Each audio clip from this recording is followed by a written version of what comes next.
Sinon, ça marche pas. C'est de la chance. Hi, Haider. Hello. Nice to meet you. Nice to meet you too. How are you? Good, slightly nervous sitting here with cameras in front of us, but And also the ceiling is pretty impressive. It's making it a bit more formal. the whole space is impressive. Yeah. This is absolutely my favorite corner in the house. It feels very grand, and strangely, it's never been used during the shows. So Oh, there's never been a show here? it's been a show over there, but never here in this space. Well, the mirrors, the reflections of the walls. It's beautiful. I'm very excited to be sitting here with you today. So, I have a very open question, maybe not so open. Who is Haider Ackermann? Well, I'm still trying to figure that one out. I do believe that you know your life, you're still in search of yourself until your last dying day. So, where am I? I bloody don't know. I'm just this person who's trying to do a good job in search of beauty, in search of moments that would make my heart beat a little faster and make me live. It's a journey. It's a journey. It's been so far a wonderful journey with very bright moments and some lows, which were helpful as well. So yeah, it's been good. So far, so good.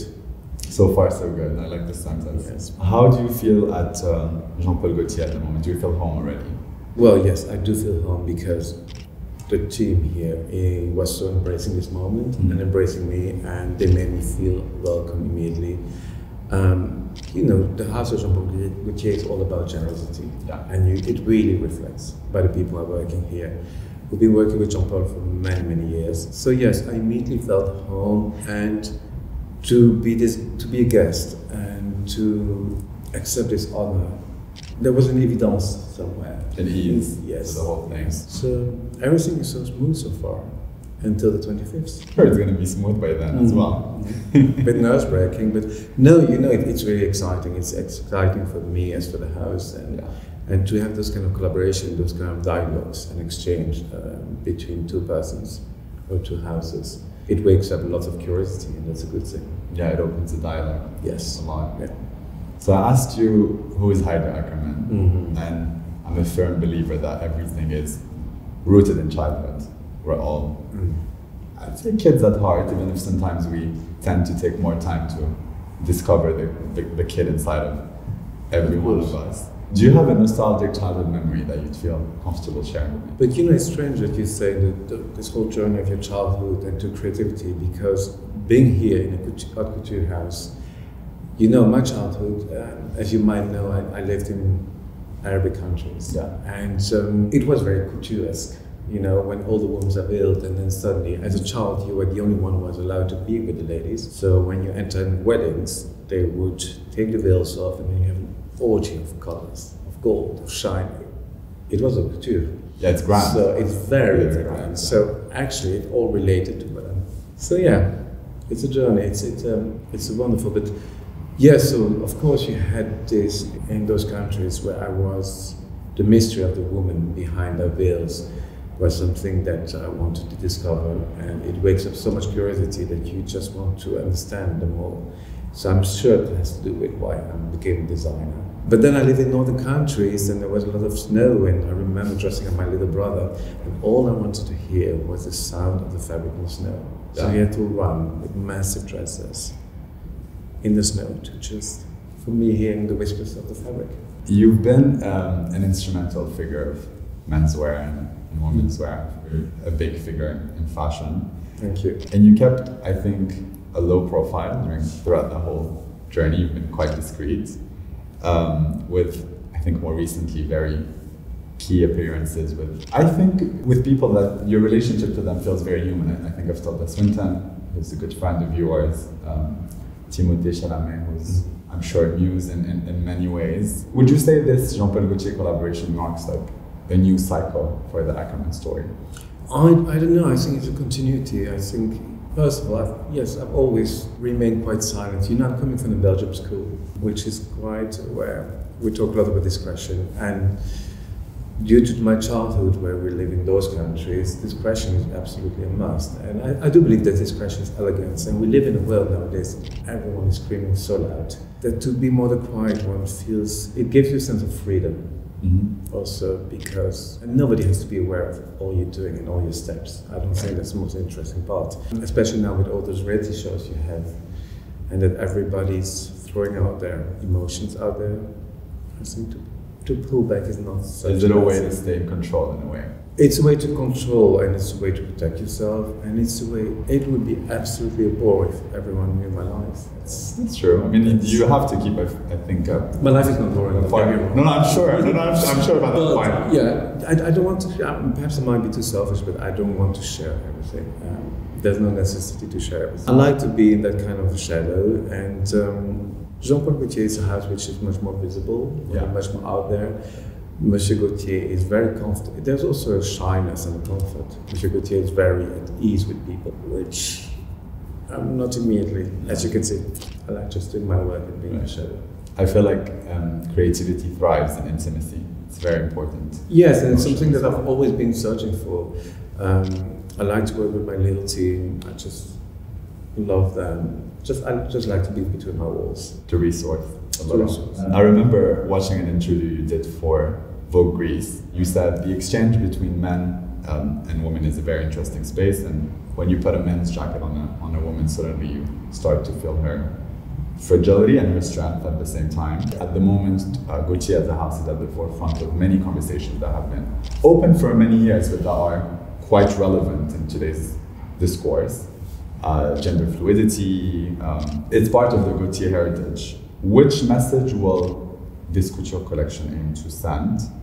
And how are you planning on exploring this interesting gender space?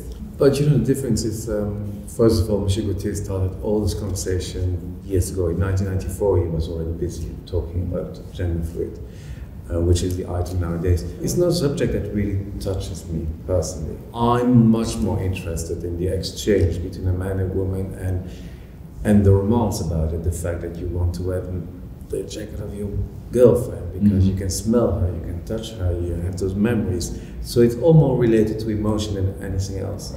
So a woman in a men's jacket or in a men's suit gives her some sensuality, even more sexuality. So I like those kind of games, but I've never really, myself, I never played with gender fluid. It was much more about love than anything else. I love to carry the sweatshirt of the person. I love it. There's a charm to it. I feel like it's also probably a very cultural thing. Control. It's a cultural thing. It's a way for you to, express affection. There's a tendency to it, and it's very tender. Yes, so like absolutely. Where someone's jumper. At the moment, I feel like the fashion space is very collaborative. But sorry, to get back to your gender fluid, of course, and recently, because you mentioned Timothy before, we did this Venice moment where he was in a backless, the red suit. And there again, it was not talking about gender fluid. It was just like, how much can you put a certain feminine side out there? Why are women only allowed to wear naked back and not men, but staying masculine at the same time? Yeah, it is not embracing it is embracing your femininity, but it's not about gender fluidity. Right. It's more about questioning the core of the code. Exactly, and the game that he and I played at that moment was, we were very aware of what we were doing, and we were very aware that it would be questioned. And that questioning is the most interesting part. Certainly when you're in fashion, there are reactions to it, and we open dialogue even more than was existing already. So I think that's interesting. I think that's what's happening with La Maison Gaultier for many years. I think that red suit started many conversations. It started with many podcasts about it, and I think that I'm quite proud about it, that it's evoked something and it triggered something, and because also the person he is and getting so much attention. He's 26. You can do it now, not a few years from now. So you probably can enjoy and embrace it. You have this moment in your life where you can just do it, so just go for it. Whether people like it or not, the question is going to be erased, and that's the interesting part. Also, I feel like it makes people bond. Like, I've discussed this red suit with many of my friends. We've all had diverse opinions on whether it was shaking a code or if it was a statement in itself. Like, when I first saw it, I didn't look too much into it, as in I didn't want to give it meaning necessarily. It was just a man with a backless suit, and I think there was like a whole aura to it that was very charming. And it also felt, I want to say, somehow accessible, because exploring that space, especially in menswear, can be a little intimidating. I would be intimidated to show up in a backless red suit. So there was something about it that was very organic. It didn't feel forced as a moment. No, but look at Iggy Pop and Keith Richards back in the days, and David Bowie's, all of them. They just were playing, and it was playful, and perhaps this is what we need now.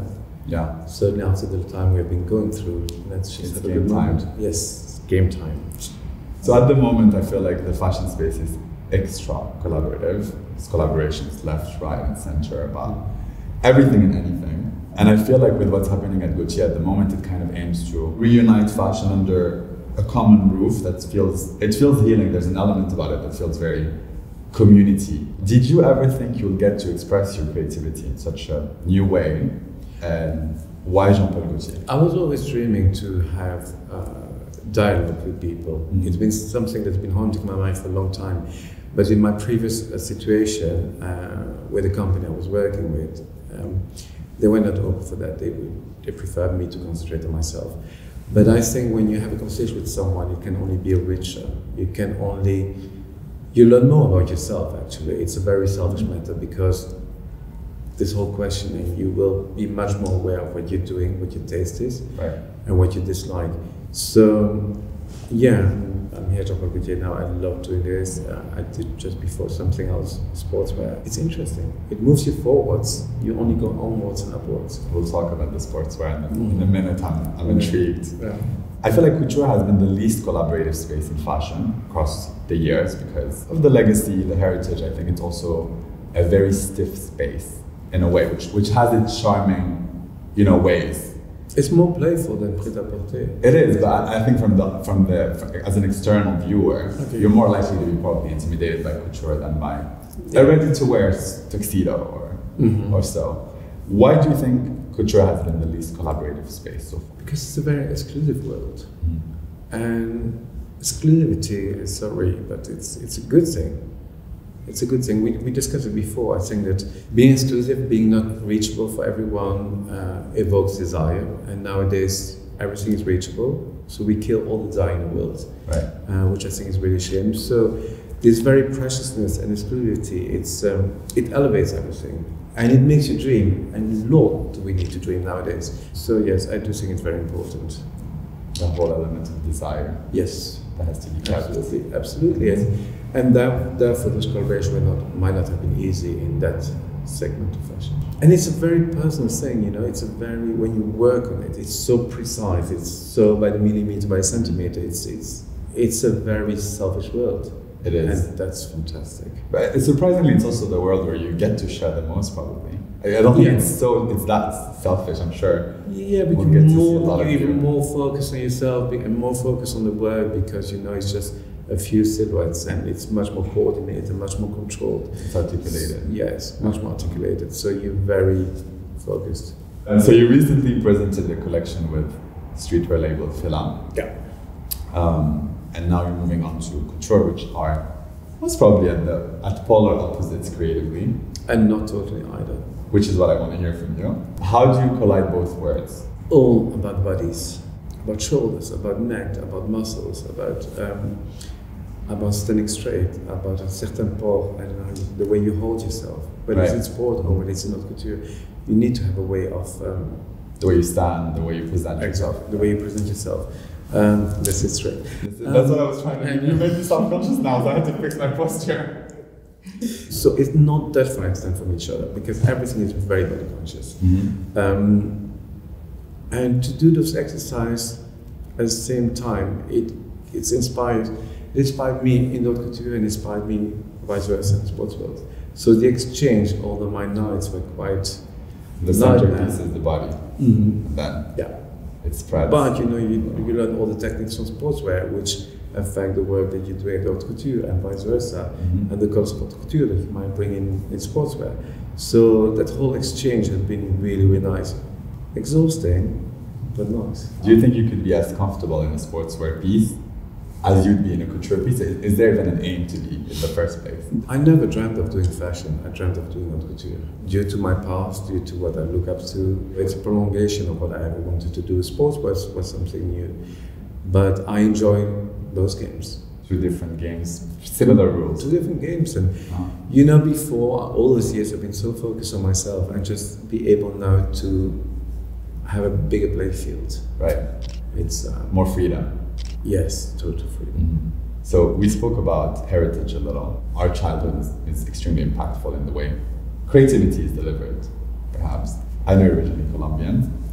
Oh yeah. You spent your childhood across several countries, including Ethiopia, Chad, Algeria. I'm curious to know how much of that cultural heritage translates into design. Is it a very conscious process, or sometimes you surprise yourself with references that you didn't even know were in here to start with? You know what? You can only draw who you are. So all of this, it's a part of you. And sometimes it's coming back into your work, but it all has to stay very vague. You don't want to take things on the first degree. So yeah, it's all anchored in me. It's me, it's a part of me. It's this combination of, you know, the Flemish, very discreet, with the orgies of colors in some countries. It's a clash. And that's why I think sometimes the collection might not be always understandable, because I put lots of clash. There are all kind of different worlds in one, but that's what we are nowadays, anyway, each of us. Gaultier is known to reference and celebrate culture a lot throughout his collections, in folkloric ways sometimes in less louder ways, sometimes a lot less. Would you say in that creative space it is kind of a common ground that you both have and leverage differently? Well, he's certainly more generous. He's got certainly more sense of humor than I do. He's more open. I'm much more closed. Yes, there's a big clash. I mean, when we do interviews together, he's so at ease while I'm so introverted. But you know, we have a love for women, both of us. I mean, he adores women, and so do I. So we do have many common grounds. And so it's going to be very interesting what's going to happen on the 25th, I hope. I just would like at the end of the day, at the end of this journey, that he would look back at it and that he would be proud of. It's kind of a love letter to him, what we're going to do. What each designer has been doing previously as well. Celebratory. Yeah, which is important. Yeah. Nowadays, more than ever. We spoke about many things. There's so much more I want to know, but I feel like mystery is necessary to kind of keep the desire until this collection finally comes to life in front of us. I have a last question for you. Tell me. I know it's pressure time. I mean, I did say you didn't have a lot of time left, but when the whole pressure is over, how does Haider Ackermann release pressure? Probably in the arms of the person I love. That's, I hope, we're going to do, and just surround myself with my friends and go to the countryside and just have a blast in front of a fireplace, dancing till dawn. No, you know what? I'm going through such a wonderful moment. I don't think about the day after. I just think about the continuity. And since I've been more silent the last 2 years, it's been such a wonderful journey now. So I do want to embrace everything which is coming my way. Every single moment. Every single moment. Haider, it's been a pleasure. Thank you so much. I'm so happy that I finally got to meet you. And thank you so much for your time and taking the time to meet me today. And I see you the 25th. I will be there. Okay, good. Merci. Merci.